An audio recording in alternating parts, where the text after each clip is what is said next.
This video's for you, chaps magoo. Gix versus Kinnan, seeing a hell of a lot of Kinnan recently. And yeah, that's a slow hand, so we'll have to mulligan that one, especially against Kinnan. Alright, that's looking better. We've got card draw.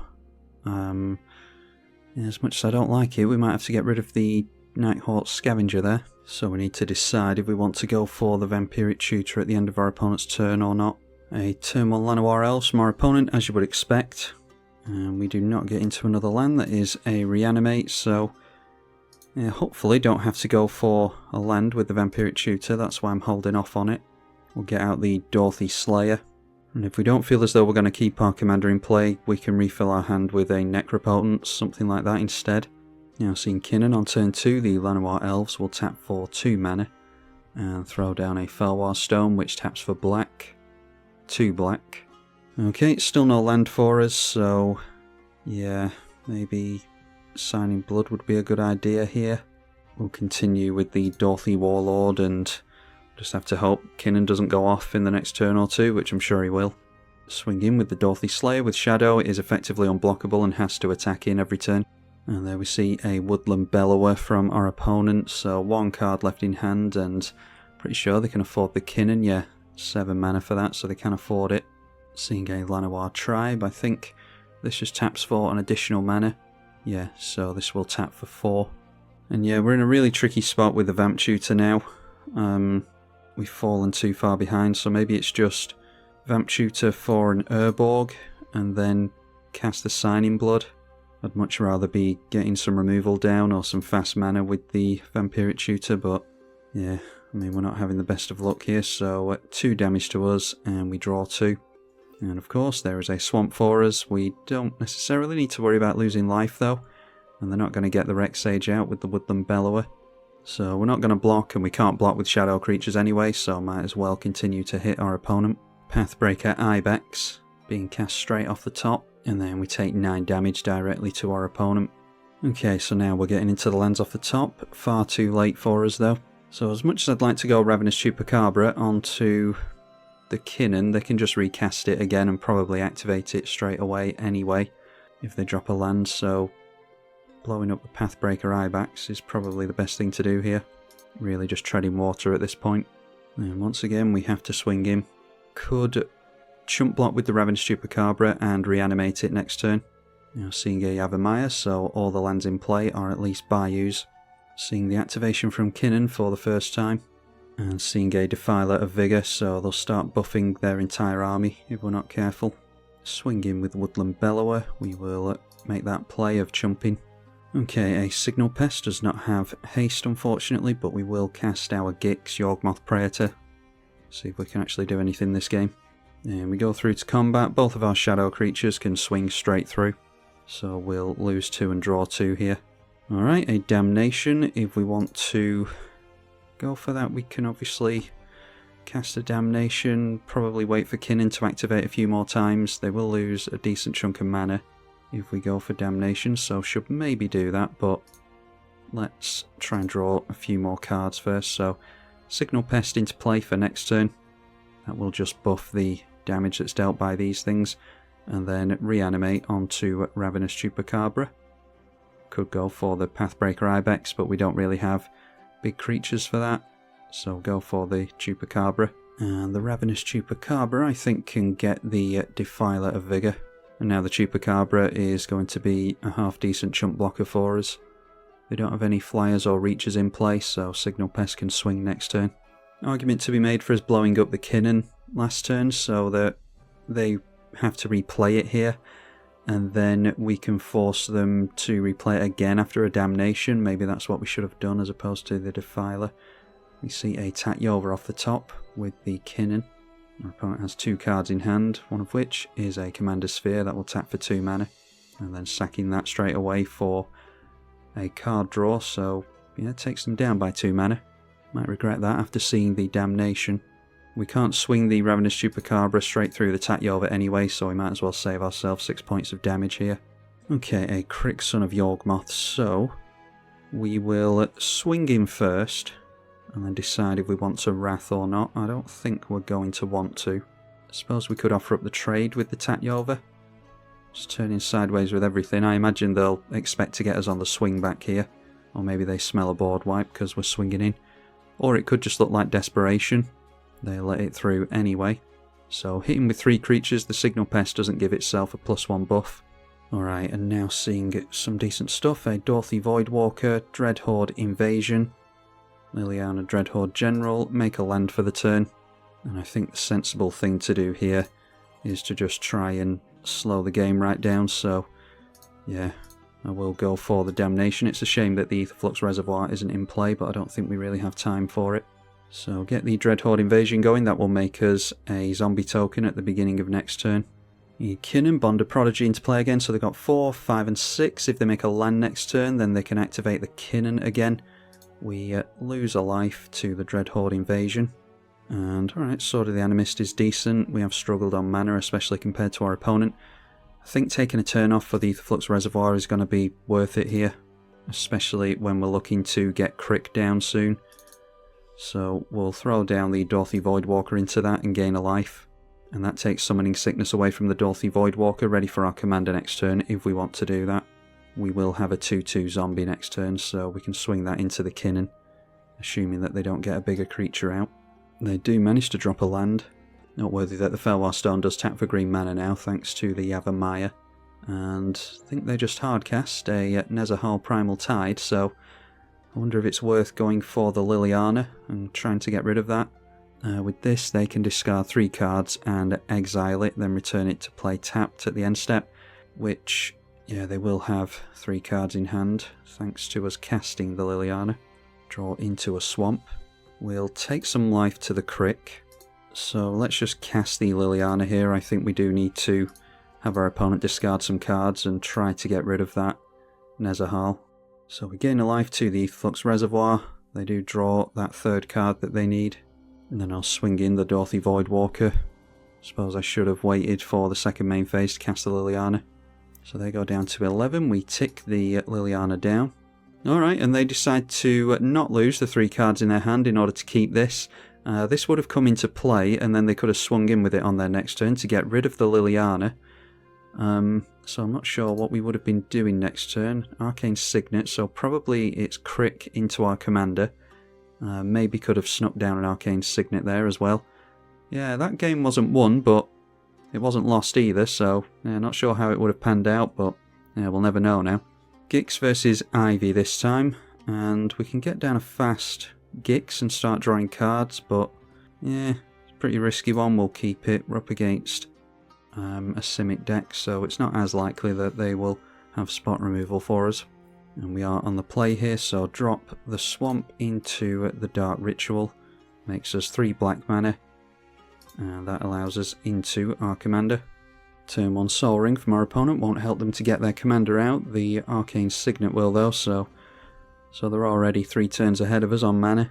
We see an Animate dead, so yeah, let's swing in before anything else, because we're not going to be swinging in with any other creatures anyway, so might as well. If we can get down a swamp, we'd rather play a swamp here. And we might draw into one. And we do manage to see a swamp, so throw that down.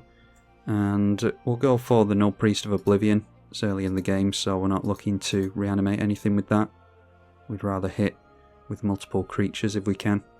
Of course, our opponent has Oko, Thief of Crowns, because why wouldn't he? So that switches off our card draw. They throw down a Leafkin Druid as well. We can deal 2 damage to our opponent. We can get rid of the Oko potentially. Or at least force them to block with that Leafkin Druid. They try to block with the Leafkin Druid, but that does have Menace, so gonna have to lose it to our commander if they don't want to lose the Oko. And then we're gonna need more attackers in at the Oko, I think, so we'll have to get down the little Vampire of the Dire Moon. And we can play and spin the Sensei's Divining Top as well. Do that at the end of the turn. Threats undetected from our opponent, searching for 4 creature cards. So we choose a couple of creatures to shuffle into the library here. I mean, it has to be Consecrated Sphinx and the Vorinclex, I think. So we know that they've got the Edric and the Risen Reef. Ivy coming into play. So it looks like we're getting rid of Oko next turn. Creating a food token with the Oko. Alright, a Dreadhorde invasion isn't terrible. None of this is terrible really, but we'd like to be drawing into it, which we can't do with our commander. So maybe shuffling these things away is okay. So drawing to the Bloodstained Mire, let's see if we can get rid of this Oko first of all. They decide to throw their Ivy away, so keeping hold of the Oko for a bit longer. So in that case, let's draw with the Sensei's Divining Top, and we can play the Dreadhorde invasion this turn, and throw down the Bloodstained Mire and make sure not to shuffle unless we don't care about drawing into the Sensei's Divining Top, we'll see. Oko turning the food token into an Elk, and then we see that Risen Reef that we put into their hand. And it is a Masked Vandal, getting rid of the Dreadhorde invasion straight away. They do have a creature in the bin. The Masked Vandal does count as an elemental, of course, thanks to its changelings, so drawing into the Sensei's Divining Top, I think we can shuffle away the Jet Medallion that's on top of our library at this point. And then let's swing everything in at Oko again, whilst it's got its 3 power, or 3 loyalty. If we lose our commander here, we're not really all that bothered about it. Trading the food token for the Death Toucher, and they take 2 damage to the Oko. We get rid of 2 of their creatures here. So play out the Sensei's Divining Top again. And I'm wondering if it's maybe worth going for the Masked Vandal to get rid of their Soul Ring. Yeah, it's quite aggressive, but I think that's okay to do. Gives us a creature to attack him with next turn as well. Could go after their blue mana with Arcane Signet as well, but I think taking them down a couple of mana is going to be more useful to us. Noteworthy actually, I said we could swing in with this next turn, but forgetting that the Animate Dead has you lose a point of power, so that is a 0/3. So more a blocker than anything else. Oko creating a food token again. Now seeing the Gaia Engineer, 4 cards left in their hand. Buying themselves a hell of a lot of time here because of our commander going down. Spin the Sensei's Top. Alright, now seeing a Skull Clamp along with a Bloodghast. So yeah, I think Skull Clamp going onto our commander is okay. They're going to chump block that anyway, I think.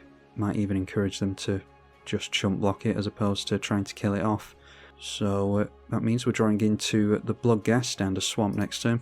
So we throw down the Skull Clamp straight away. Put that onto the Gix. And they can double block to get rid of Gix, but they're obviously going to want to keep their Oko here. They're going to take at least 2 damage to it unless they double block here. In which case Oko goes down, so yeah, a little bit more of a tricky block than you would think. It looks like they're finally letting the Oko go. There's a reason that thing was banned in so many formats. So do we now go for the Skull Clamp onto this, seeing as how we're looking to wipe the board soon anyway? I think so. Skull Clamp onto there so that we can make a land this turn. Playing a Swamp, and then might as well just play the Bloodghast this turn, I think, because it's likely we'll be able to get it out again once we draw into another land before the Damnation. So we can probably clamp it next turn and then Damnation, assuming our opponent gets down their Oko next turn. They do still have 6 mana available to them thanks to that mana dot. Seeing Edric, Spymaster of Tress, they can go wide with one of their creatures here to draw a card because we can't block with the Bloodghast. Could always put another point of power onto the Masked Vandal, make it a 1/2 with the Skull Clamp. Eternal Witness, had a feeling that they might have Eternal Witness for the Oko, so we're pretty much just getting beaten up by Oko here. We do have Planeswalker removal in the deck, but obviously need to draw into it. Okay, a Prismatic Vista, couldn't have asked for a much better land against the Bloodghast really. Cabal Stronghold, still not doing too much for us, but after we get down Prismatic Vista it will start netting us mana. So draw 2 cards to the Skull Clamp. And that gets us into a shadow creature in Nether Traitor. Play Prismatic Vista, out comes the Bloodghast again, and then we'll clamp on the Bloodghast once more, which gets us into another board wipe in a Meat Hook Massacre. So let's crack the Prismatic Vista, trying to get into some Planeswalker removal for that Oko. Brings in the Bloodghast again, and then we'd make 5 mana from the Cabal Stronghold, which I think we're okay to just do here. Clamping on the Bloodghast yet again. Drawing a lot of cards from this little combination. Alright, and into some more lands for next turn. So we can go Nether Traitor. We could also go for Sword of the Animist played and equipped. I think that's okay. Our opponent looks to draw a bunch of cards next turn. but we're just really wanting to encourage them to play that Oko onto our Gix, so maybe going for the Wrath next turn. Maybe they assume we don't have a Wrath if we didn't play it into the Edric. I'd really like to wrap up their commander in a Wrath if I can. So getting a Swamp into play again will bring back the Bloodghast yet again. And that's just more Skull Clamp shenanigans for us next turn. Obviously makes the Cabal Stronghold stronger as well. And they're still taking commander damage even though it is an Elk now. This still counts as our commander. Finally getting to the second island that they needed. So Oko, Thief of Crowns coming in again. And they might just go after the Bloodghast here, which doesn't really matter if we Wrath. Okay, yep, going after the Skull Clamp would be better. Does leave us with another 3-3 though. Alright, swinging in. After they've given us a 3-3 we can block with. So go through to blocks. We'll certainly get rid of the Edric. And just block the most damage. We'll take 1 to the Risen Reef. Alright, and that is a most wanted. So +2/+1. And when the creature dies, create 2 treasures.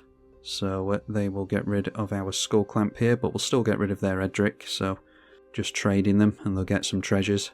So a couple of treasures, draw 1 card off the Edric. And it's noteworthy that they are tapped out now, so they'll have to get another creature down if they want to be able to block for the Oko. We've got a hasty Nether Traitor as well, which can get straight through to our opponent. Alright, just going for the Nature's Law. And we managed to make it through another turn, so do we want to spin the top? I don't think we really care, we've got enough to do this turn. So, okay, a Reanimate onto the Edric would probably be good. Although, is this just on a player? Yeah, it's one of your opponents, it doesn't count on the Planeswalkers, so maybe wait a turn on that.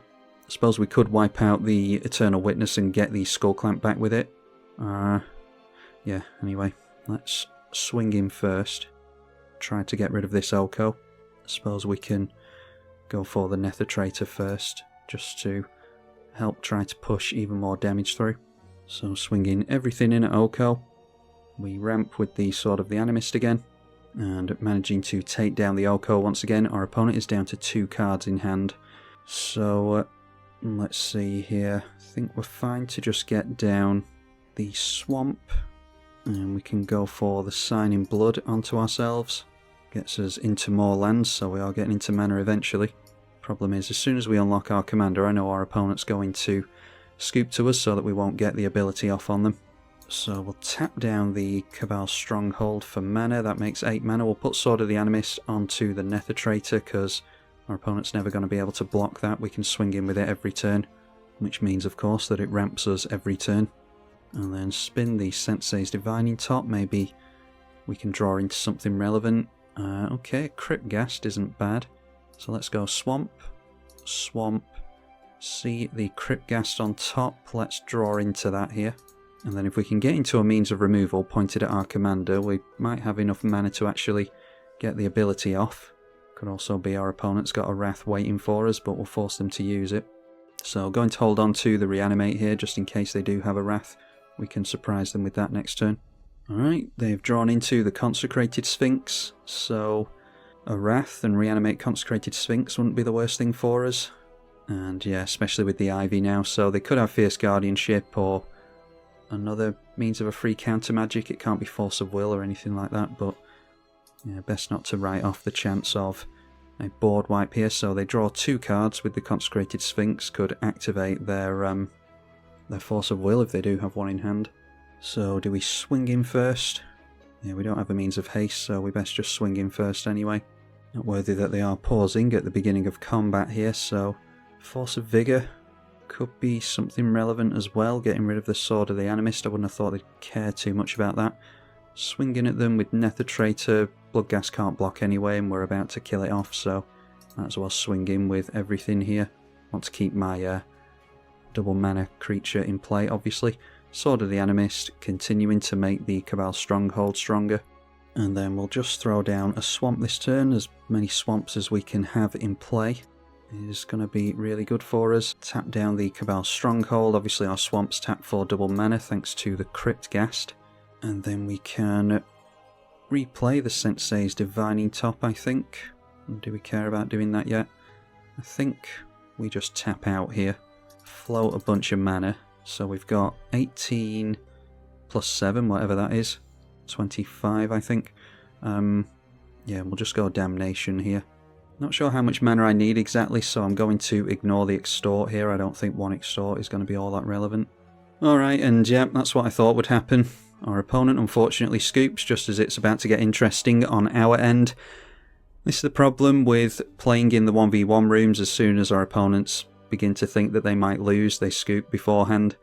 So I'm not sure if we're ever going to get any activations on this Gix or not, but my plan was there to reanimate the Consecrated Sphinx, replay our commander, and then the turn after it would likely have been play some stuff from hand and then use the rest of my mana to exile the top cards of my opponent's library. Gix versus Karador with a pretty good hand. I like those two creatures, so we are on the draw. We'll pass over to our opponent. Got a pretty good curve here, so we'll start the turn off with the Tormented Soul. Our opponent has cycled a Barrymore. Drawing to a Changeling Outcast. I don't think it really matters which one we play. I'll just throw that one out. Now, seeing a Dorothy Voidwalker, we do have some Bloodghast shenanigans and a little bit of reanimation in the deck, but we're not really looking to play around it particularly. A Mana Crypt is nice, so we can get down both Jadar and Tormented Soul ready for our commander next turn. And that obviously gets us closer to the Liliana, which we'll play after the Gix most likely. Might as well hit our opponent, this thing can't block anyway. And then at the end of the turn, Jadar makes a zombie token ready for us to swing in with next turn. Couldn't ask for a much better start than this really. Just need to pray our opponent doesn't go Toxic Deluge. Our opponent swings in, he can't block with his Dorothy Voidwalker either, so might as well hit us for 3. Doesn't fancy exiling anything decent with this just yet. Now it's a Croson Verge from our opponent, so they'll likely just crack that next turn and dropping bombs, a Fiend Artisan now. We draw into Cabal Stronghold with all these basics, it's not bad. So I'll throw down the Gix, potentially wasting a mana from the Mana Crypt, but I don't really care at the moment because we're looking to draw 4 cards this turn. Don't want to trade them the Jadar actually, so we'll just draw 3. Our opponent does not block, so we draw 3 and lose 3 life. Okay, could encourage our opponent to go for a Rex Sage, so maybe throw down the Skull Clamp here. And that could make them sacrifice the Dorothy Voidwalker. Putting Skull Clamp on a decayed creature is really good. Just drew into swamps unfortunately, so we're just ramping our way up to Liliana. Again, swinging in with the Dorothy Voidwalker for 3, so I assume that they're about to sacrifice it. No, instead sacrificing the Croson Verge. So we see a couple of tap jewels come into play. Alright, and now we are the one with the Toxic Deluge, so let's just continue to throw out the swamps here. We could ruin our opponent's day with a Liliana Dreadhorde General, but I have a hell of a time getting games with Gix where people don't scoop, so let's just tread lightly for our opponent. Put the Skull Clamp onto the decayed creature, it's going to die either way here. Swing in with everything apart from the Jadar, because that's doing a lot of work for us. Very underappreciated card this one, I don't see it played much in 1v1. Hitting our opponent for 8 damage, and we will lose 4 and draw 4 again. And then the zombie with Decayed is sacrificed at the end of combat, which triggers the Skull Clamp and will draw 2. Okay, into Arcane Signet, there's a Cryptghast as well, so don't think it matters if we go for the Arcane Signet first. So we'll just drop that and play out the Cryptghast. Then we can just discard a couple of swamps to hand size. Fortunately, we don't have a big creature to discard for the Animate Dead anyway, not that that would help us with the Dorothy Voidwalker, exiling those lands. Dorothy swings in again, and then it looks like they are activating this Fiend Artisan. So our graveyard is safe once again. The Fiend Artisan, they put, I think, 4 mana into X. And obviously we could have had those 2 creatures dealt with if we'd played properly and had them sacrificed to the Liliana, but like I said, I imagine they would have scooped at that point. So I do have to nerf my plays, unfortunately. Alright, searching out a Cavalier of Night. So sacrificing the Fiend Artisan to that, blowing up our Gix. We will just reanimate that with the Animate Dead, I think. So not putting it into the command zone. And we see another swamp, so just throw that down. Play the Animate Dead on the Gix. Not too worried about Extort from the Cryptghast. So Gix straight back into play, put Skull Clamp on the Decayed Zombie again with the floating mana from the Mana Crypt, and we just continue to turn in sideways with our evasive creatures and the Decayed Zombie. And they decide to block some damage. This thing is going to die anyway, so they might as well not take the 3 points of damage. Draw 2 from Gix, draw 2 from the Skull Clamp, and there we draw ourselves into a Villis, so if we can get into another reanimation spell then that would be good with the Villis. Now drawing into a Jet Medallion, we might as well play here I think. And we'll finally throw down this Liliana Dreadhorde General. Yeah, can't play anything at instant speed, so I might as well pay into the Extort. And we'll go up to 20, not actually gaining all that much life unfortunately. So plus on the Liliana, and we'll Skull Clamp onto our commander. We can move it next turn. I imagine it's our commander that they will want to get off the field if they can. And if they manage to blow up the Animate Dead, it will kill our commander and will trigger the Skull Clamp still. Not going to discard the Villis because it's likely that Karador has Animate Dead effects and stuff like that, so just get rid of a Swamp. Okay, yep, and our opponent scoops. I mean, he held out longer than most other players would have done. It's a shame that we're not getting to see the Gix go for that ability. That's really a late game ability in which you've got a hell of a lot of mana and you don't mind dumping your hand to exile a bunch of stuff off the top of your opponent's library. But in the early game, in this deck, we're really going to see a bunch of evasive creatures draw us a bunch of cards with our commander in play. So we'll keep trying with this commander if this video does well. Be sure to leave it a thumbs up if you want to see more from Gix. That helps with YouTube's algorithms and hopefully we'll push it out to new potential viewers. Huge thank you to the patrons as ever. I'm tribalkai. Thank you for watching.